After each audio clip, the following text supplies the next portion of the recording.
Young and the Restless, Spoilers Tuesday, full recap, the 24th of March 2026. Please like, share, and subscribe to my channel. The clinking of crystal and the low sophisticated murmur of the Genoa City Athletic Club dining room did nothing to mask the suffocating tension radiating from Nikki Newman. She sat rigidly in the secluded corner booth, her perfectly manicured hands trembling just enough to rattle her porcelain teacup against its saucer.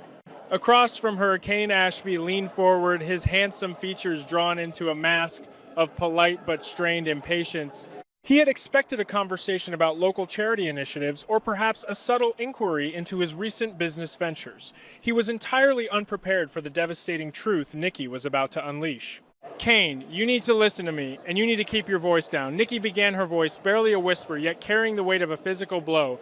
She glanced over her shoulder, terrified that her husband's omnipresent security detail was lurking in the shadows. It's about Lily.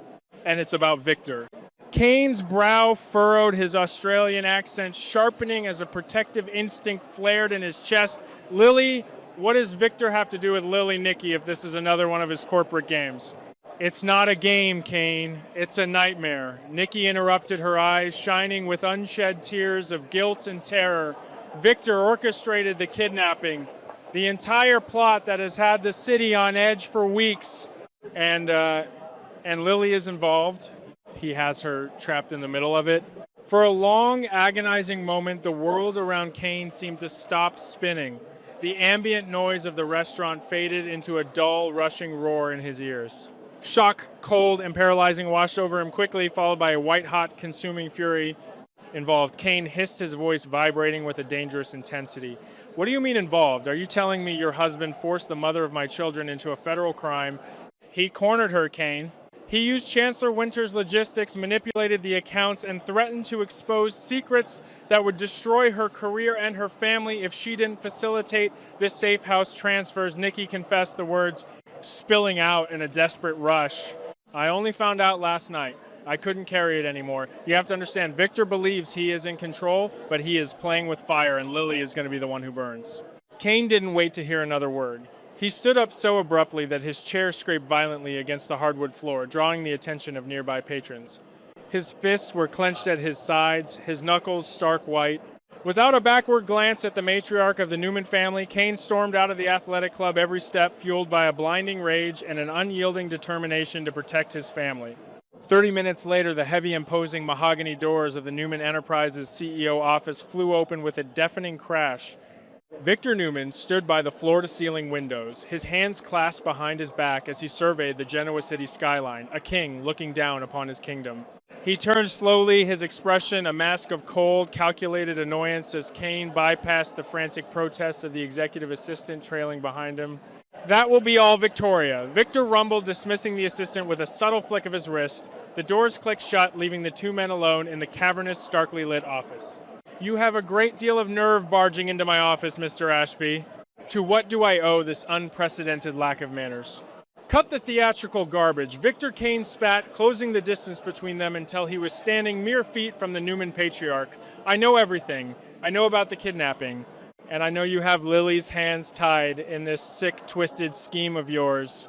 Victor's eyes narrowed imperceptibly, a microscopic tightening of his jaw being the only indication that Kane's words had struck a nerve. I have absolutely no idea what you are rambling about, Kane. If you have come here to hurl baseless accusations, Baseless Kane roared, reaching into the inner pocket of his tailored suit jacket and slamming a thick manila envelope onto Victor's pristine glass desk. Don't play me for a fool. I have the wire transfer logs. I have the encrypted emails routed through the Chancellor Winter's servers. I have the burner phone records that tie your personal security detail directly to the safe house where the hostage was kept. And I have the proof that you blackmailed Lily into signing off on the logistics. Victor stared at the envelope, his posture remaining rigidly upright. He did not reach for the documents. Instead, he locked eyes with Kane, attempting to assert his dominance through sheer force of will. You are treading on very dangerous ground, Kane. No, Victor, you are... Kane countered, his voice dropping to a lethal low register. You listen to me, and you listen to me carefully. You are going to release Lily from whatever leverage you hold over her. You are going to sever all ties, clear her name, and ensure that my children, Maddie, Charlie, and Sam, are kept entirely out of your collateral damage. Because if you do not, I will take this envelope straight to the GCPD. I will hand it over to Christine Blair. I will call a press conference at the Chronicle, and I will expose you to the entire world. Kane leaned over the desk, his presence commanding and fierce. I have custody rights. I have a duty as a father to protect my children from the toxic fallout of your megalomania. I will not let you drag their mother into a prison cell to save your own skin. I will burn Newman Enterprises to the ground if it means keeping my family safe. Victor's facade of ignorance finally cracked, replaced by the ruthless pragmatism of a billionaire who was accustomed to buying his way out of any corner. He walked slowly around the desk, his imposing figure casting a long shadow. Let us be reasonable, Kane. You are a man of the world. You understand how business is conducted at this level. Mistakes were made. Complexities arose. But there is no need for mutually assured destruction. Victor reached out, tapping a finger against the envelope. What is it you want? A seat on the board, a permanent trust fund for your children that will guarantee their absolute financial supremacy for generations. Name your price. We can make this inconvenience and disappear. My family is not for sale, Victor Kane shouted, disgusted by the sheer audacity of the offer. I don't want your blood money. I want Lily free. I want your iron grip off her life. You have 24 hours to untangle her from this mess and take the fall yourself, or I pull the trigger on everything. Without waiting for Victor's response, Kane turned on his heel and strode out of the office, the heavy doors slamming shut behind him, leaving a suffocating silence in their wake. Alone in his sanctuary of power, Victor's expression darkened into a scowl of pure, unadulterated malice. He did not like being threatened, and he certainly did not take orders from men he considered beneath him. He picked up his secure desk phone, dialing a number that bypassed all standard switchboards. It's me, Victor growled into the receiver. Kane Ashby has become a significant liability. I want him dismantled, dig into his current financial pressure, his investors, and freeze his international assets. Call in every favor we have with the regulatory boards. I want his reputation dragged through the mud and his resources completely drained by tomorrow morning. He thinks he can wage a war against me. I will show him what true power looks like. Victor hung up the phone, his mind already calculating the next 10 moves on the chessboard. Kane's evidence was a problem, but Victor Newman never encountered a problem he couldn't eradicate. Across town, in the luxurious but suddenly claustrophobic confines of her penthouse, Lily Winters paced the length of her living room. She was entirely unaware of the explosive confrontation that had just occurred at Newman Enterprises, nor did she know that Nikki had broken her silence. Yet an overwhelming sense of dread had settled in the pit of her stomach, a heavy, suffocating weight that made it difficult to breathe. Lily paused by the mantel, her trembling fingers gently touching a framed photograph of Maddie, Charlie, and Sam. The innocent, smiling faces of her children felt like a brutal condemnation of her recent actions. She had been backed into a corner by Victor, forced to choose between facing fabricated fraud charges that would have ruined Chancellor Winters or turning a blind eye and facilitating his dark machinations. She had chosen the latter, convincing herself she was protecting her family, but now the walls were closing in. Every time her phone buzzed, her heart slammed against her ribs. Every shadow outside her window felt like a police cruiser or one of Victor's silent enforcers. The air in the penthouse crackled with a strange, invisible tension. She could feel the tectonic plates of Genoa City shifting beneath her feet. The silence from Victor's camp today was deafening, and her intuition screamed that a storm was about to break. She wrapped her arms around herself, feeling profoundly isolated and terrifyingly insecure about the future. If the truth came out, she would lose her children, she would lose everything. Meanwhile, Kane had retreated to a secure private office space he kept downtown. The adrenaline from his confrontation with Victor was beginning to ebb, replaced by a cold, hyper-focused resolve. He spread the documents across his desk, the damning paper trail that linked Lily to Victor's crimes. He knew Victor's tactics. The Newman patriarch would not surrender. He would retaliate with overwhelming force. Kane picked up his phone and dialed his attorney, Amanda Sinclair. Amanda, it's Kane. I need you to drop whatever you are doing. We are going to war. I need emergency custody injunctions, drafted protective orders filed, and I need a secure line to the district attorney's office ready to go on my signal. Victor Newman is about to come at me with everything he has, and I need an impenetrable legal fortress around my kids. As he spoke, Kane's eyes hardened. He was no stranger to corporate espionage or dangerous men, but this was different. This was about the survival of his family. he would not allow Victor to use Lily as a human shield. He would take the brunt of Victor's wrath himself if it meant keeping the mother of his children out of a prison jumpsuit. He began backing up the files onto multiple encrypted hard drives, preparing for the inevitable public and legal bloodbath that was about to consume their lives. Back at Newman Enterprises, Victor watched the sun begin to set over the city, casting long, bloody streaks of orange and red across the sky. His initial attempts to financially cripple Kane were already in motion, but he knew financial ruin might not be enough to stop a desperate father. The physical evidence Kane possessed was the true threat. It was time to activate a contingency plan Victor had hoped to avoid, not out of morality, but out of a desire for simplicity. Victor pressed an intercom button, summoning his shadow operative, a man whose name was never spoken aloud in the building. When the operative arrived, standing silently in the doorway, Victor didn't even turn around. The Ashby situation has escalated, Victor stated coldly. He has the Chancellor Winter's server logs and the burner records. I need the primary evidence eliminated. The servers are heavily encrypted, Mr. Newman, the operative replied in a monotone voice. A total wipe will trigger federal alarms. The only way to cleanly eliminate the trail leading to you is to execute the Scorched Earth protocol. We overwrite the metadata and reroute the source code. Victor's eyes remained fixed on the horizon. He knew exactly what the protocol entailed. Overwriting the metadata wouldn't just erase his own digital footprints. It would permanently and undeniably hard-code Lily Winters as the sole architect of the kidnapping plot. It would manufacture a flawless, irrefutable digital confession that Lily had acted alone, embezzling funds and orchestrating the crime for her own phantom motives. The evidence Kane held would become useless, superseded by this new fabricated master ledger. It would destroy Lily completely. She would face decades in a federal penitentiary. The children Kane fought so hard to protect would lose their mother forever. Do it, Victor commanded, his voice devoid of a single ounce of hesitation or remorse. Initiate the protocol immediately. Let Lily Winters take the fall. I will not have my legacy destroyed by a weeping woman and her self-righteous ex-husband. The operative nodded and vanished into the shadows, leaving Victor alone to preside over the impending destruction. Victor had not activated this secret weapon to protect Lily. He was sacrificing her on the altar of his own self-preservation, pushing her into an abyss from which she could never return. Miles away, the sprawling, opulent estate of the Newman Ranch felt more like a mausoleum to Nikki Newman. She stood in the center of her lavish living room, staring blankly into the roaring fireplace. The flames danced in her eyes, reflecting the torment tearing her soul apart. She had gone to Kane because her conscience could no longer bear the weight of Victor's cruelty. She had hoped that Kane, with his fierce love for his children and his unyielding stubbornness, could somehow extricate Lily from the nightmare before it was too late.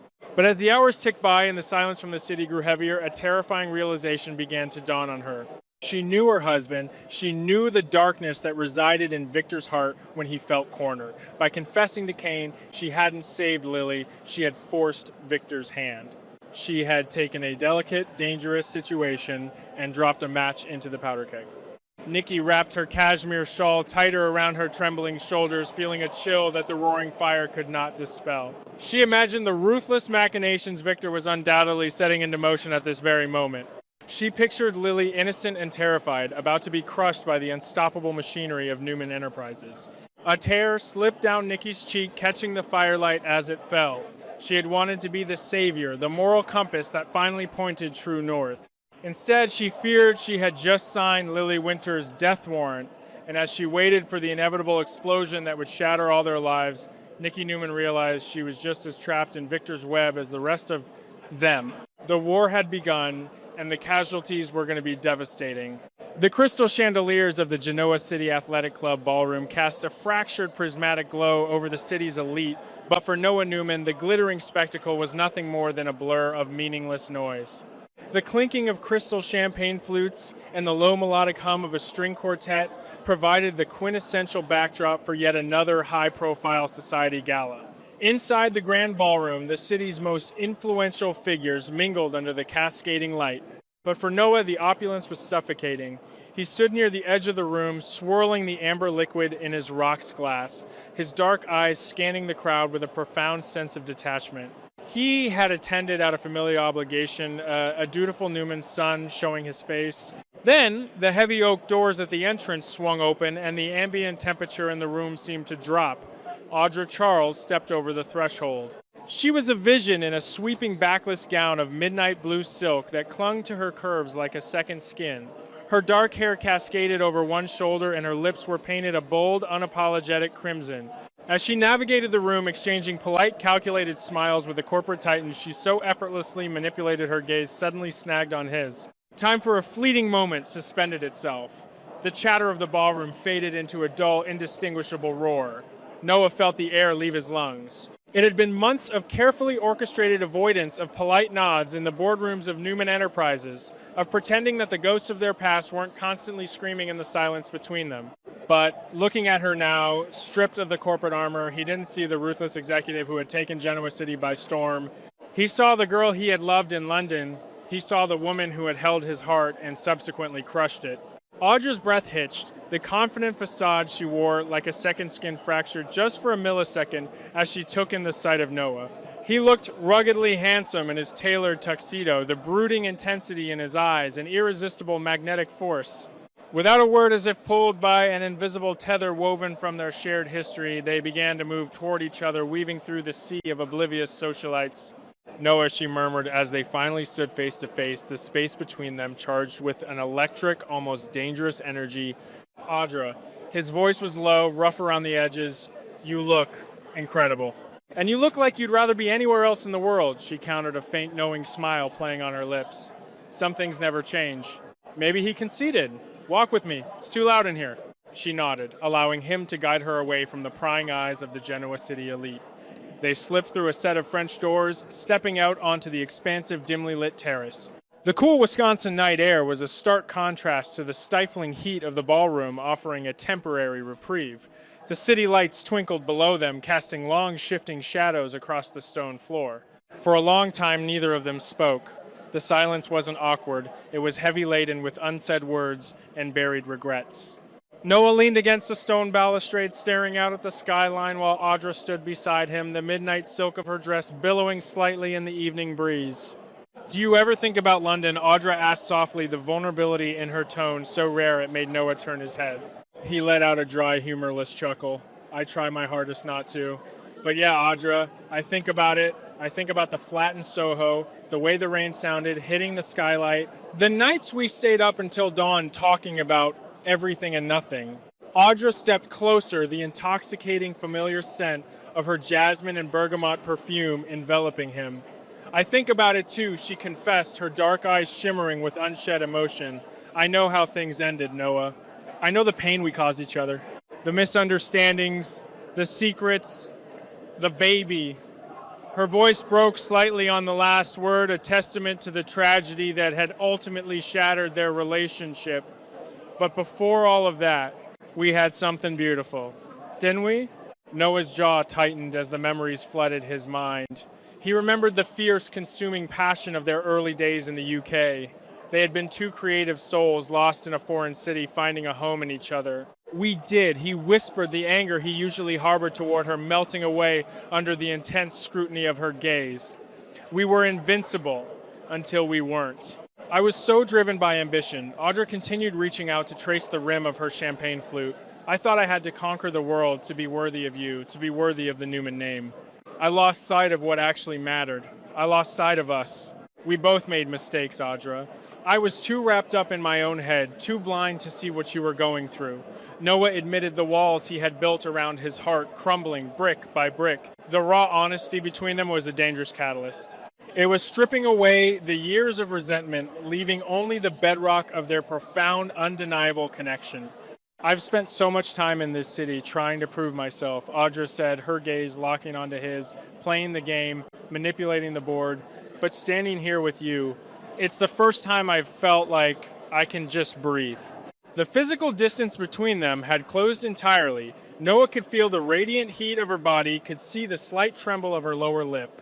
The ambient noise of the gala inside felt like it was miles away, existing in a completely different universe.